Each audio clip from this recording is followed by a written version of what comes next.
चेत चलो यह सब जंजाल, काम ना आवे कुछ धन माल। गुर चरणन गहो लो नाम संभाल, सत्संग करो धरो अब ख्याल। देखो, संसार की विषय परछाई के समान है, नश्वर है और अवास्तविक है। हम इन्हीं में भ्रमवश सारी जिंदगी बिता देते हैं, लेकिन भाई इन जंजालों से कभी ऊपर नहीं उठ पाते। ऐसे समझिए जैसे अज्ञानतावश हम अपने स्वरूप भूल चुके हैं। हमारी दशा उस कुत्ते के समान है जो शीश महल में अपनी परछाई देखकर भ्रमवश भौंकता है। वो समझता है कि सामने उसके जैसा दूसरा कुत्ता खड़ा हुआ है। वो भौंकता है, उधर से उसे ऐसा प्रतीत होता है कि दूसरा कुत्ता भी भौंक रहा है। तो भाई वो भौंकता जाता है और अपनी परछाई को देख रहा है, अपने ही प्रतिबिंब को देख रहा है, और भाई भौंकते भौंकते वो मर जाता है। इसी तरह अज्ञानता के कारण हम सारी जिंदगी दुखी रहते हैं। अपनो आप विस्यार्यो, जैसे स्वान कांच मंदिर में भ्रमत भूख मर्यो। इसी तरह हम सारी जिंदगी भौंक भौंक कर संसार की शक्लों और पदार्थों को सच समझकर भौंकते रहते हैं। हमारा मन पल भर के लिए भी शांत नहीं बैठता, इंद्रियों के पीछे मारा मारा फिरता है। किसी ने कुछ कह दिया तो बस उसने ऐसा क्यों कह दिया। यदि कोई हमसे ज्यादा रईस हो गया तो कैसे हो गया, हमसे ज्यादा बुद्धिमान है तो क्यों है। मैं मेरी में ही सारी जिंदगी हम फंसे रहते हैं, और फिर इस कुत्ते की तरह हमारी गति होती है कि भाई हम भौंक भौंक कर मर जाते हैं। लेकिन हमारे से आशा तृष्णा नहीं जाती, मैं मेरी नहीं निकलती। यही लगा रहता है भाई कि यदि हम चुप हो गए तो ये हमारी जगह ले लेगा, हमसे ये छीन लेगा, इसका ये हो जाएगा, और हम सारी जिंदगी दुखी रहते हैं। इसे और बारीकी से समझना चाहो तो ऐसे समझ सकते हो कि भाई हमारी वो अवस्था है जैसे शेर है ना, कुएं में झांकता है और झांक कर जल में अपनी ही परछाई देखकर भ्रमवश उसे ऐसा लगता है कि दूसरा शेर जो है वो कुएं के अंदर है, और फिर वो दहाड़ता है, अंदर भी दहाड़ मारता है शेर। भाई उसका प्रतिबिंब तो है ही, वो फिर दहाड़ता है, उधर से फिर दहाड़ने की आवाज आती है, और क्रोध के कारण उस कुएं में छलांग लगा देता है और फंस जाता है। अब इसी तरह जो हमारे अंदर सिंह रूपी अहंकार है वो इसी तरह की क्रिया करता है। ज्यों के हर बप निरख कूप जल, प्रतिमा देख पर्यो। इसी तरह का हमारे अंदर जो अहंकार है हम उसी पे तो गर्व करते हैं। कबीर गर्व न कीजिए, काल गहे कर केस, ना जानो कित मारे हैं, क्या घर क्या परदेश। एक दूसरी तरह से भी समझा सकते हैं कि जैसे स्टफ पत्थर है ना, वो एकदम ऐसा प्रतीत होता है, उसमें चेहरा देखो तो ऐसा लगता है कि स्वयं मेरे जैसा कोई उधर खड़ा हुआ है। तो ठीक ऐसे स्टफ पत्थर के अंदर हाथी अपने आप को जब देखता है तो सोचता है कि दूसरा हाथी सामने खड़ा हुआ है, और उसे देखकर वो दहाड़ता है और उस हाथी से युद्ध करने के लिए तैयार हो जाता है, और फिर युद्ध करने के साथ साथ अपने दांतों को पूरी ताकत से उस पत्थर में अड़ा देता है और ताकत लगाता है, और भाई जिससे उसके दांत टूट जाते हैं। अब देख लो, हर तरफ अज्ञानता ही तो है। हम में और पशुओं में कोई अंतर रह गया? क्योंकि हर बप निरख कूप जल, प्रतिमा देख पर्यो। वैसे ही गज फटक शिला पर, दसन आन अर्यो। भाई हम सारी जिंदगी इसी तरह का जीवन जीते हैं। आप समझिए, हमने रात सोकर गवा दी, दिन हंसी ठट्टों में गवा दिया, मौज मस्ती में गवा दिया, और जो हमारा ये अनमोल जन्म था जिसे हीरा कहा है, परमात्मा ने जो नर नारायणी देह दी है इसे हीरा कहा गया है।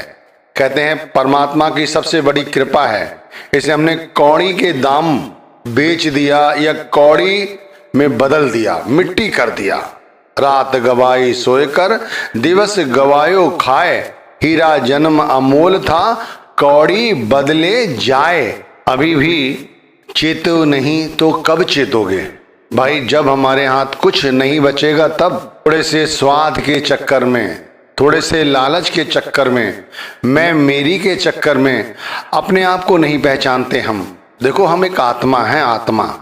ये क्यों भूल जाते हैं हम मन नहीं हैं, हम इंद्रियां नहीं हैं, हमें शरीर नहीं है, हम एक आत्मा हैं। आत्मा जो परमात्मा की अंश है, जो एक दिन उसी परमात्मा में मिलकर एक हो जाएगी। लेकिन हम तो मरकट की तरह, इस सिंह की तरह, इस हाथी की तरह, उस स्वान की तरह सारी जिंदगी यूं जाया कर रहे हैं। बात मरकट की आई है तो भाई हम ठीक उस बंदर की तरह हैं जो थोड़े से लालच के चक्कर में लोभवश अपना हाथ एक संकीर्ण यानी छोटे से लोटे के अंदर, जिसका मुंह बहुत छोटा होता है, उसके अंदर डाल देता है और जिसके अंदर कुछ चने होते हैं खाने के, और उन्हें जाकर वो पकड़ लेता है, मुट्ठी बांध लेता है। अब मुट्ठी बांधकर वो अपने हाथ को बाहर निकालने की कोशिश करता है, लेकिन उसका हाथ बाहर नहीं निकलता क्योंकि जो उसका दरवाजा है, मुंह है, वो तंग है। उसे जब मुट्ठी खोल देगा तो उसका हाथ निकल जाएगा, लेकिन वो मुट्ठी नहीं खोलता, वो उसे पकड़े रहता है और फिर उसे बहुत कोशिश करता है छोड़ने की, नहीं छुड़ा पाता। और भाई फिर वो आता है पकड़ने वाला और उसको पकड़ लेता है।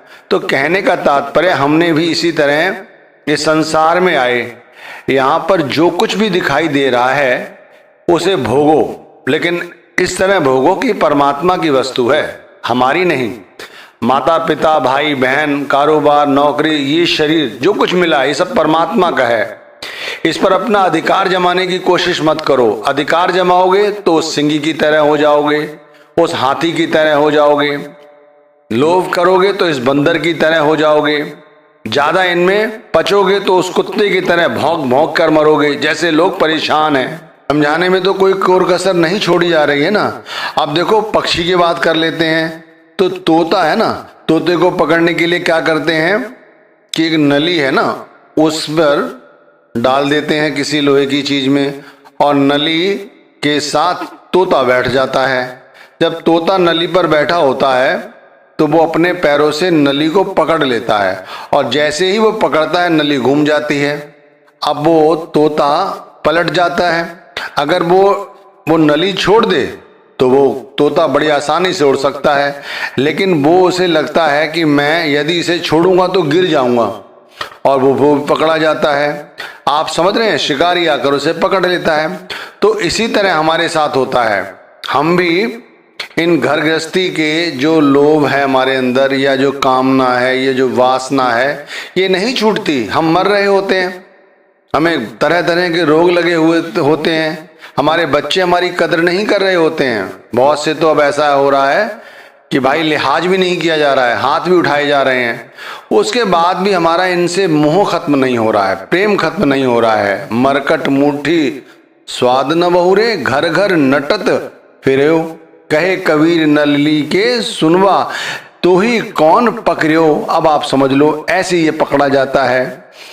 तो ये चेताया जा रहा है कि भाई हम पानी के बुलबुले से अधिक नहीं हैं। अब देख लो, उस करतार ने, उस परमात्मा ने हमारे लिए क्या नहीं किया, हमें उसकी याद नहीं आती। उस परमात्मा ने हमें ये नर्तन दिया, अपनी शक्ल सूरत का बनाया, अपनी तरह हमें बुद्धि विवेक दिया, हम भटक ना जाएं, इसीलिए हमारी आत्मा के साथ वो रहा अंदर बैठकर। फिर भी हमारी जो दशा थी ठीक नहीं रही, तो हमें गुरु रूप में अपने अनुयायी भेजे। स्वयं अपना ही रूप समझ लीजिए, उन्होंने हमारे सामने भेजा। उसके बाद भी हम उस परमात्मा के साथ नहीं जुड़े हुए हैं, मन के साथ जुड़े हुए हैं, इंद्रियों के साथ जुड़े हुए हैं। देख लो भाई, इतनी इतनी उपमा देकर समझाया जा रहा है, फिर भी नहीं समझ रहे। रे नर हर प्रताप न जाना, तुम कारणे सब कुछ नित कीना, सो करता न पिछाना। रे नर हर प्रताप न जाना, तो ये प्रताप तो हम समझे नहीं। अच्छा, गुरु ने जो कहा है वो भी हम कहाँ समझते हैं। गुरु कहते हैं कि परमात्मा का ध्यान करो, खाने पीने को सिर्फ उतना महत्व दो जिससे हम अपना शरीर चला सकें। घर परिवार में रहो, लेकिन घर परिवार में लिवड़ना नहीं है। हमें उस कर्ता की याद रखनी हर समय, कै खाना कै सोबना और ना कोई चीज। हमारे अंदर तो यही बसा हुआ है, सतगुर शब्द विसारिया आदि अंत का मीत। और देखो, नाम मिलने के बाद भी हमने उसी शब्द को विसार दिया जो हमें उन्होंने दिया कि भाई इसे 24 घंटे जपो। अच्छा देखो, जाता क्या है, विचार करा है कभी कि कितना सरल है हमारे लिए। हम चाहे किसी अवस्था में हो, सो रहे हों, जाग रहे हों, कहीं जा रहे हों, या भाई अपने घर बैठे हों, या ऑफिस में काम कर रहे हों, दुकान पर बैठे हुए हैं, बहन हैं रोटी बना रहे हैं, कपड़े धो रही हैं, या चलो आज तो बहनें बहुत सारा काम भी कर रही हैं बाहर, ऐसा कुछ हो रहा है, फिर भी कितना सरल है नाम जपना, और हमसे नाम नहीं जपा जा रहा है। अनुरोध कर रहा हूं भाई कि भ्रम में कब तक पड़े रहोगे? क्यों अपनी परछाई को ही सच समझकर सारी जिंदगी यूं ही ये जो मिला है समय इसे बर्बाद करोगे? इससे अच्छा है कि भाई जो 4-5 उदाहरण देके समझाए गए इन्हें